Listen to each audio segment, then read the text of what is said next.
Fala pessoal, beleza? Seja bem-vindo ao meu canal. O vídeo de hoje é para aquelas pessoas que estão comprando o PC Gamer pela primeira vez e estão interessadas em comprar um PC Gamer barato e, é claro, montado com um kit Xeon. Neste vídeo eu vou falar um pouquinho aqui sobre o que é o Xeon e vou falar também sobre 12 dicas que você tem que levar em consideração na hora de montar o seu PC Gamer. Então, antes de mais nada, não esquece de deixar o like e se inscrever no canal. Bom, vamos falar aqui o que é o kit Xeon, né? O que é o Xeon? O Xeon é um processador fabricado pela Intel. Ele era originalmente usado em servidores, né? E no caso, servidores que ficavam situados na China, com a obsolescência tecnológica, ou seja, com esses servidores ficando antigos, eles foram sendo substituídos por servidores mais novos. Logo, todo o seu kit, placa-mãe, memória, processador, foram todos substituídos por tecnologias mais novas. Essa substituição desses servidores resultou em milhares de processadores Xeon sendo descartados como sucata. No entanto, um empreendedor chinês viu uma oportunidade de ganhar dinheiro com essa sucata e começou a adaptar as placas-mães de servidor em placas-mães de desktop. Você é o bichão mesmo, hein, doido? Ou seja, ele diminuiu o tamanho da placa-mãe do servidor e fez uma gambiarra aí e fabricou uma placa-mãe de desktop com componentes da placa-mãe de servidor. Placas-mães essas que também eram usadas e iam ser descartadas. O componente principal dessas placas-mães é o PCH, ou ponte norte, ponte sul, depende da arquitetura.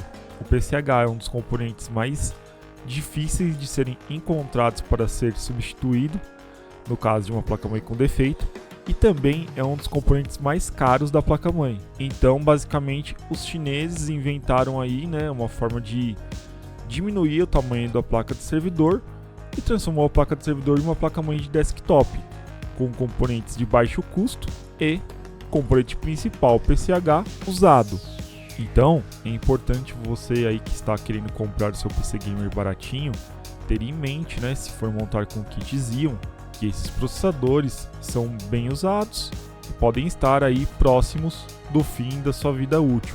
Mas é claro, a vantagem do Xeon é que ele foi feito para ser usado 24/7, ou seja, a semana inteira.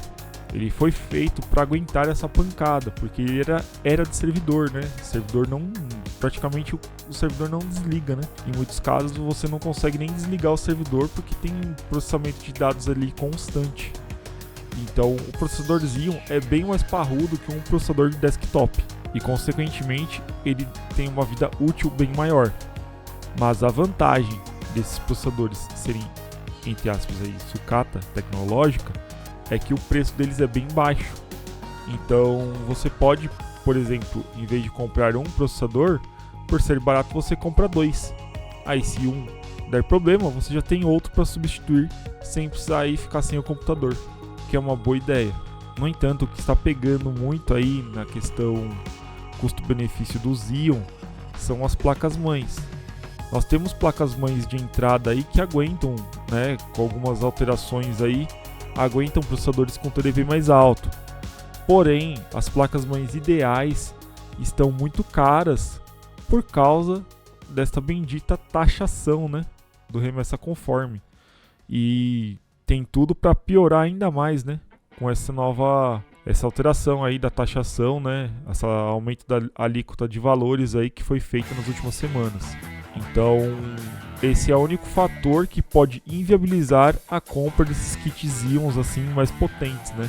Mas para você que quer comprar um PC baratinho aí, que não precisa comprar um Xeon com TDP muito alto, né? Não quer fazer nenhuma alteração na sua placa-mãe, você pode pegar um PCzinho aí baratinho, né, de entrada, um kit Xeon de entrada que não tem um TDP muito alto, que ele ainda assim vai te servir muito bem para trabalho e jogos.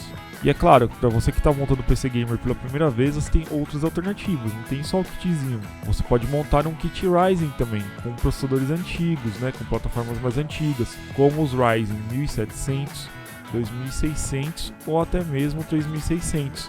Esses processadores também oferecem um ótimo custo-benefício e são mais novos que os Xeon, e por ter um TDP baixo, eles com certeza funcionam com qualquer placa-mãe aí de entrada que suporte ao socket AM4.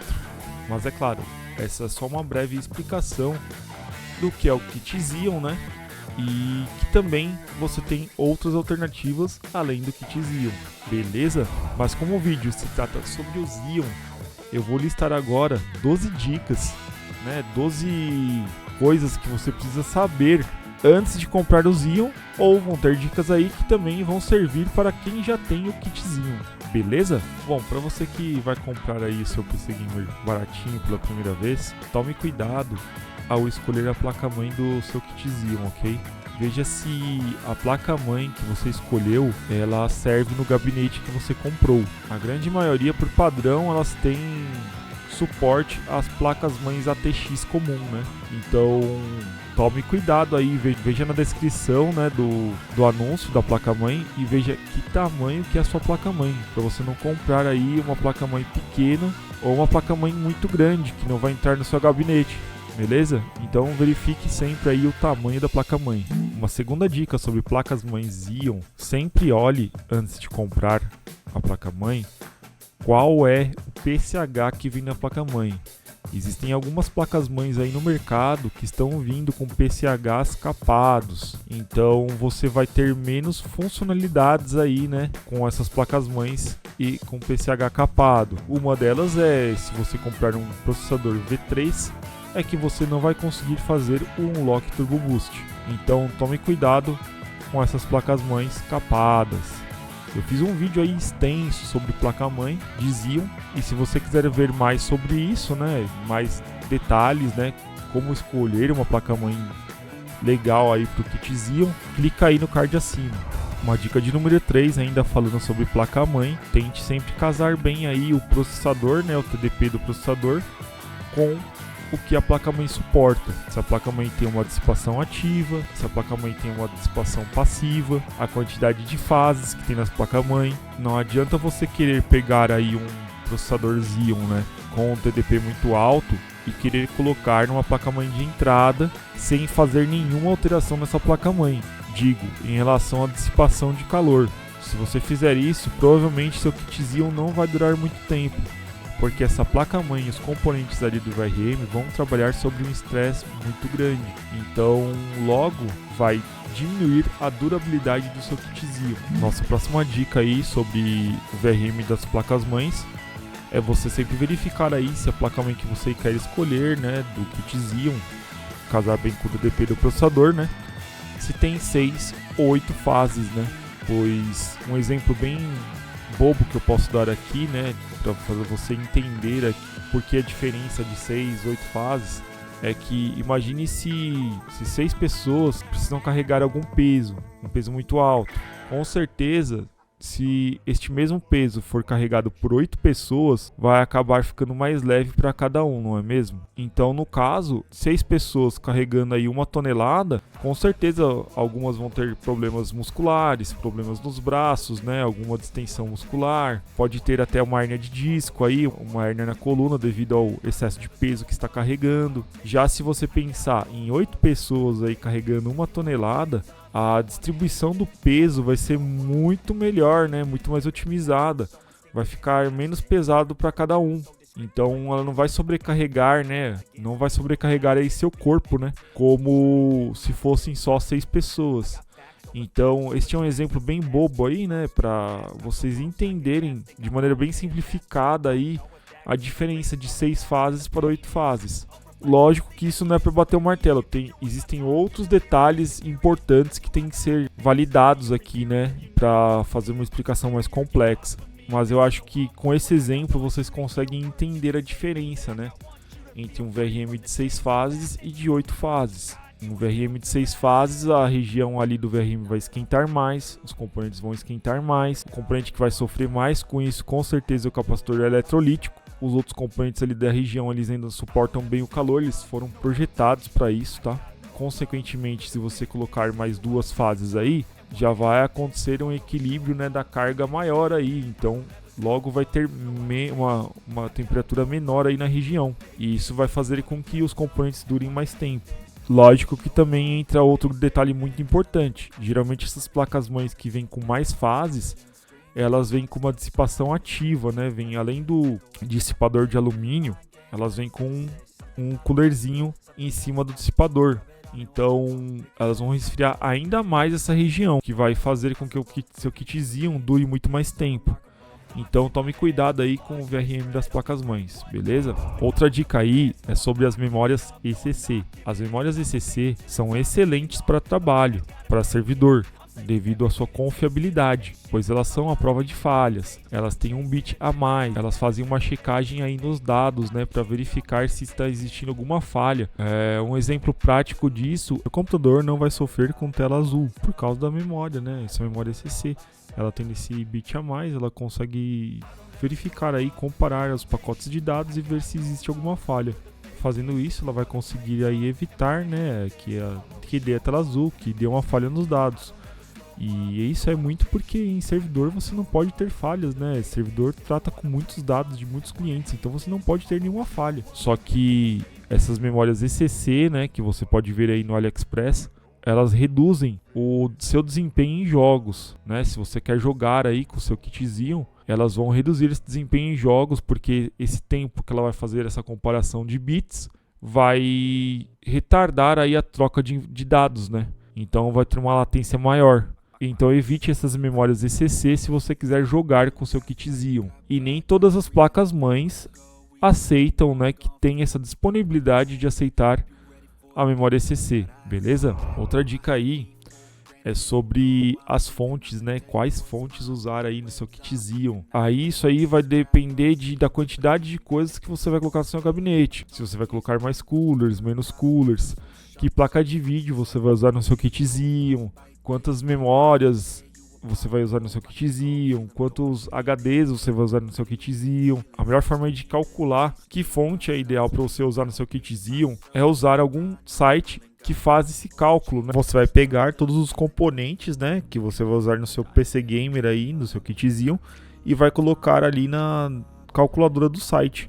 Ele vai calcular todos os componentes e quanto que gasta cada componente. Vai dar um montante ali, 450 watts, 500 watts, depende do que você escolher, né? E para uma margem de segurança você pode aí aumentar ainda 15% em cima desse valor total. Aí você vai chegar aí na potência certa que sua fonte precisa ter. Mas geralmente os kits Xeons aí, computador Xeon, você vai usar uma fonte de 450 a 650 watts reais.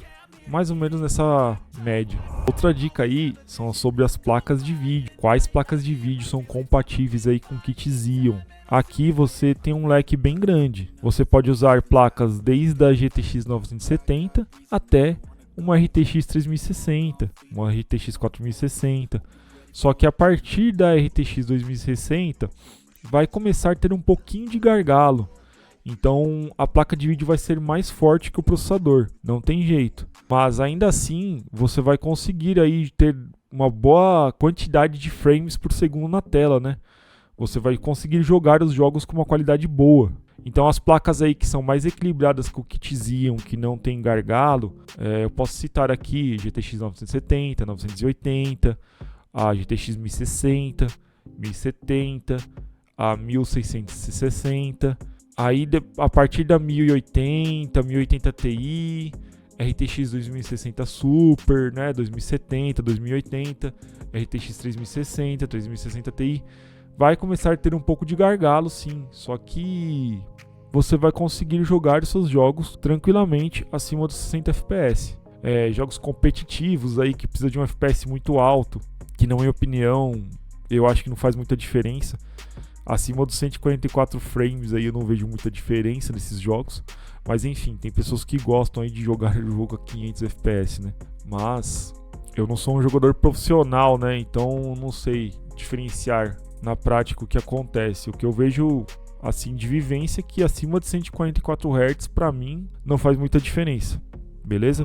Então outra dica aí que ainda é sobre a parte do VRM da placa-mãe, né?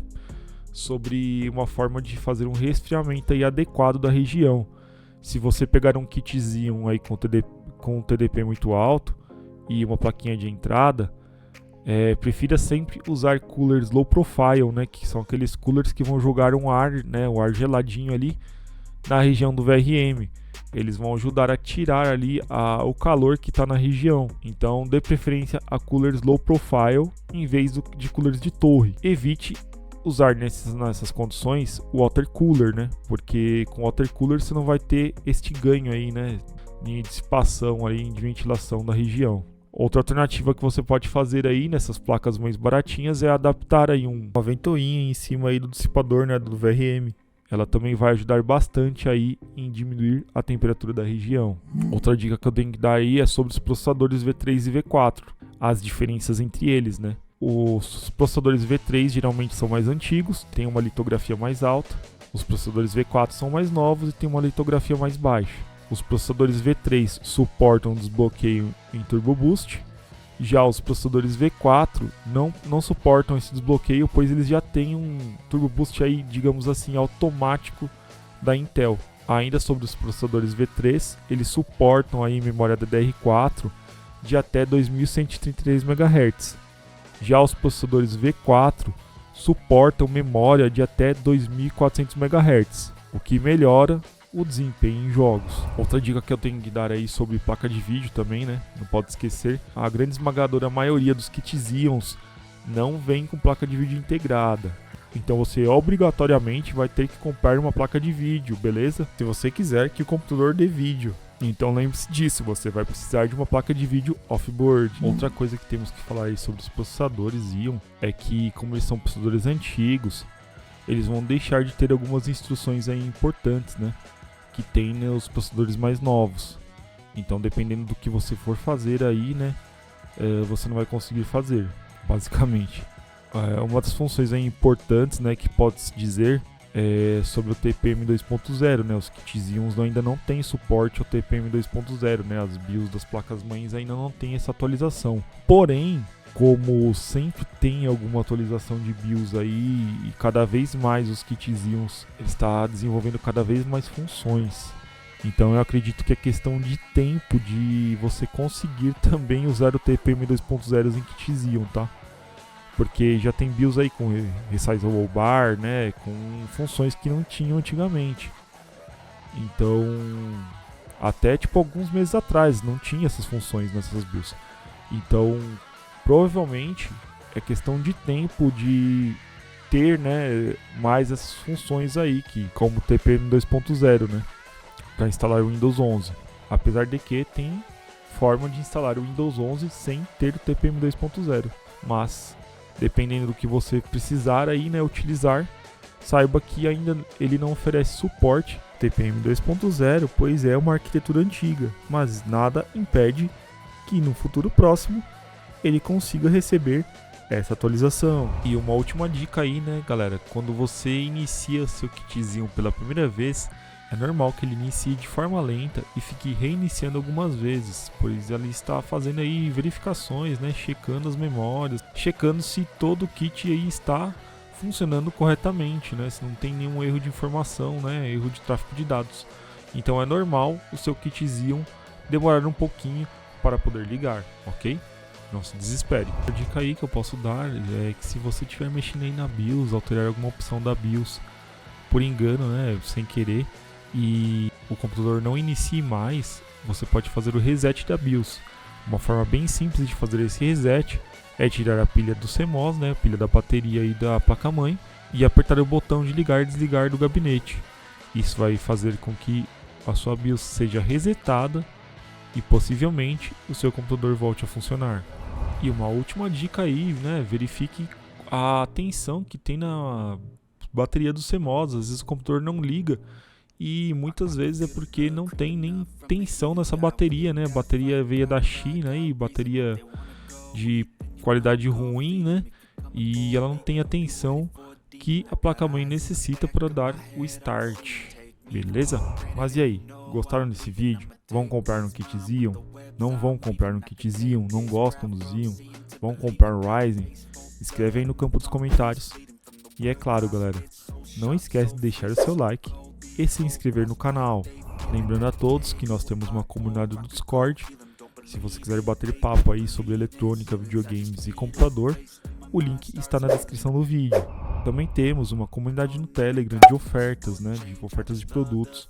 Eu faço uma curadoria de alguns produtos que eu vejo que realmente estão com desconto legal e coloco lá nessa comunidade. Se você quiser entrar nessa comunidade, clique aí no QR Code que está aparecendo à direita do vídeo ou no link que está na descrição do vídeo.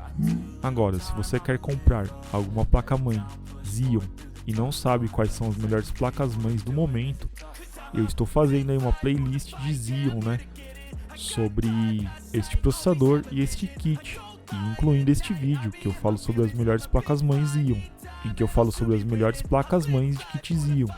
E esta playlist vai estar aparecendo aí no canto esquerdo do vídeo. Agora, se você quer comprar uma placa de vídeo aí com custo-benefício alto e não sabe quais são as melhores placas de vídeo para comprar em 2024, eu também fiz um vídeo falando sobre essas melhores placas de vídeo. E ele estará passando aí no canto direito. Eu vou ficando por aqui e nos vemos no próximo vídeo. Falou!